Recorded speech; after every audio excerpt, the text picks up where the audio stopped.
Salut à tous les amis, tous les amoureux de l'ASB Football. Un début de saison tonitruant avec pour l'instant 2 journées, 2 victoires. Des points très importants. Béziers leader de cette Nationale 2 dans ce groupe D. Pour en parler, le coach Didier Santini. Bonjour. Didier, bonjour. Je suppose avant ce déplacement en milieu de semaine du côté de Bourges 18, satisfait au niveau comptable, mais surtout satisfait peut-être du deuxième match et du contenu. Oui, écoutez, satisfait au niveau comptable. Mais, que ce soit le premier match, il y avait beaucoup de choses intéressantes, deuxième aussi. On est arrivé à maintenir notre cage inviolée la deuxième partie dans le deuxième match, donc ça c'était important. Même si à un moment Chamalières a eu une belle occasion en début de deuxième mi-temps. Voilà. Après, on aurait pu tuer le match plus tôt. Mais il y a eu un bon gardien en face qui a fait de beaux arrêts. On a un peu tiré à côté. Mais on est resté solidaire, même pour le premier match. Le premier match était très compliqué contre les Canets, mais notre solidarité, notre détermination a fait peut-être la différence sur ce match-là. Surtout que psychologiquement, pour la première journée, on revient un petit peu sur ce match de Canet. Vous aviez perdu lors des matchs de préparation face à cette équipe. Vous savez que c'était une équipe qui était difficile. Ouais, vous savez, c'est pas la même chose, les matchs amicaux, premier match. Vous n'avez pas joué depuis 4 mois, je n'ai pas pris du tout ce match-là en référence. C'était surtout le premier match de championnat depuis beaucoup de temps. C'est quand même un derby.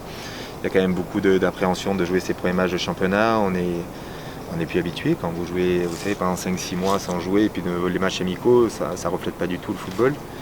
Donc on a vu, je crois, des équipes, je crois que c'est Chartres qui a gagné tous ces matchs amicaux, même contre l'équipe de Ligue 2, et pour moi, est sur 2 défaites. Donc ça n'a rien à voir. Après, c'était surtout cette détermination, quand on savait que le match de Canet serait très très difficile. C'est une belle équipe. Notre gardien nous a tenus au moment quand il fallait, et puis on a marqué aussi les buts quand il fallait. Et ça se joue sur pas grand chose, il faut beaucoup de détermination, d'humilité, je pense que c'est ce qu'on a retrouvé dans ces matchs-là. Un très bon match de Yann Maria lors de la première journée. Ce qui est très bien, c'est que quand on regarde un petit peu sur les 2 matchs, ce sont les attaquants qui marquent, que ce soit Mayela, Guirassi, il y a également Dionou qui a marqué lors de la deuxième journée. Donc grosse satisfaction au niveau des offensifs, parce que c'est bien surtout quand ce sont les attaquants qui... Sur tous les plans, oui, c'est bien quand c'est les attaquants pour eux, surtout qu'on s'est créé quand même pas mal d'occasions, parce que je crois que Davel, dans le deuxième match, a 4-5 occasions marqué un but, Faudé se crée 2-3 occasions, dans le premier match pareil. On a pas mal de situations, donc ça c'est bien déjà, les attaquants commencent à se connaître, parce qu'on a quand même changé plus de 3/4 de l'équipe. Et apprendre à se connaître, on ne se connaît pas toujours un mois et demi, 2 mois, surtout qu'avec tous les gestes qu'on doit faire, on n'a pas de vestiaire, on ne se voit pas avant l'entraînement, dès que l'entraînement est fini, les joueurs se quittent, donc il y a beaucoup moins de cohésion, mais on essaie de faire ce qu'on peut. Donc là-dessus, chapeau aux joueurs, je pense que défensivement on a été costaud, puis après on sait qu'on a un bon gardien, quand tout le monde fait son job, lui les 2-3 arrêts qu'il a à faire, il fait son job, il le fait bien. Avant de parler de Bourges 18, Didier, juste revenir sur ces 2 premières journées, quand je disais tout à l'heure, plus de satisfaction dans le jeu dans la deuxième journée. Vous l'avez dit vous-même, ce match contre Canet était un match difficile psychologiquement. Il fallait prendre les points. Et on a vu quand même certains automatismes arriver lors de cette deuxième journée, avec notamment les latéraux, avec votre milieu de terrain, avec une grosse densité, notamment un bon match de Julien Benaïm.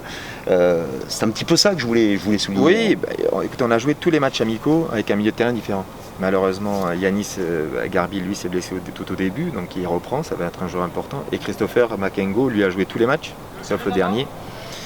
Et donc on avait un peu des automatismes qu'il a fallu retrouver au milieu de terrain, mais que ce soit Julien, que ce soit Enzo, que ce soit Michel qui va rentrer, que ce soit Mehdi, surtout notre capitaine, qui ont fait un gros boulot là-dessus. Mehdi a joué tous les matchs amicaux presque derrière, puisque Jérémy Clément a été un petit peu blessé pendant les matchs amicaux, donc il a fallu jongler avec tout ça. On n'a pas un énorme effectif au niveau quantitatif, mais qualitativement on a vraiment de bons mecs et de bons joueurs. Oui, on a vu un capitaine notamment lors de ce match face à Chamalières, Mehdi Mostefa pour ne pas le citer, qui a fait un gros volume de jeu. Des nouvelles de Enzo Real qui était sorti un petit peu prématurément Écoutez, Enzo, par rapport à la contracture qu'il a, a priori ça serait qu'une contracture et au déplacement qui dure quand même 14 heures. Il va rester ici pour bien se soigner, pour essayer de se préparer pour le match de samedi, parce qu'il faut prévoir ça aussi. On a un groupe de 17-18 joueurs de champ, plus les jeunes. Les jeunes aussi ont fait un très bon match en 19 nationaux, ont montré que depuis qu'ils sont avec moi depuis le début, que ce soit Bilal ou Nassim, ont montré de très très belles choses à l'entraînement. Donc ils ne sont pas loin de pouvoir aussi postuler dans l'équipe, donc j'espère bientôt. Et donc ça serait prendre un gros risque de prendre un joueur aujourd'hui, arriver là-bas, être 16 et puis d'un seul coup, au bout de 5 minutes, ça ne marche pas. Absolument. Bourges 18, qu'est-ce que vous savez de cette équipe ?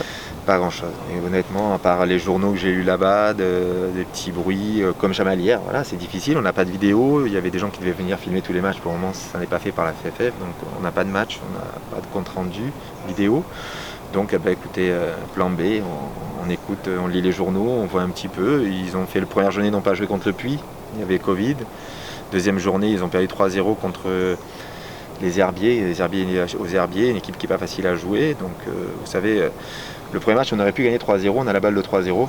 Et on aurait pu faire un partout, on aurait peut-être pu perdre. Donc des fois, le 3-0, ça tient à rien le football. Ça tient à rien, ça ne reflète pas toujours. On ne sait pas du tout comment ça s'est passé, même si c'est vrai que les Herbiers a priori a dominé, mais on sait que c'est une équipe qui a une grosse possession de balle, donc c'est normal là-dessus. Donc on va découvrir, il faut aller là-bas avec humilité, travail, et puis garder nos principes défensifs et savoir qu'on est costaud quand on doit jouer haut et faire un pressing, mais qu'on est aussi costaud quand on joue en contre-attaque. Donc c'est la qualité de vitesse qu'on a au niveau sur les côtés et puis devant. Et que tout le monde fait le job. Voilà. Aujourd'hui, ce qu'on leur a demandé au début de saison, c'est chacun fait votre job.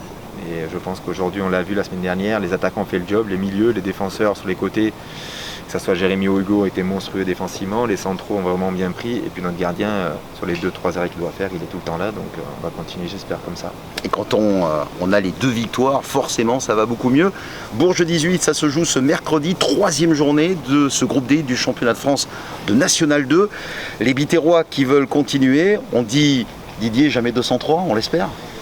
Écoutez, on va y aller avec l'humilité, déjà on va essayer de prendre 2 buts. Et puis de bien jouer.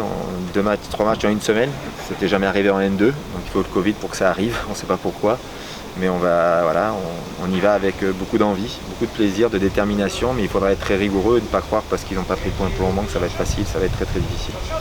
Bourges 18 ce mercredi, et puis la réception de Romorantin, ce sera ce samedi 5 septembre, ici même à 18h au stade de Saucrières. Bon voyage du côté de Bourges, Didier. Merci. Et puis allez Béziers, et puis on espère bien sûr le jamais 203 pour une 3e victoire des Blaugrana Biterrois. Merci Didier. Merci beaucoup à vous. Ciao, bonne soirée.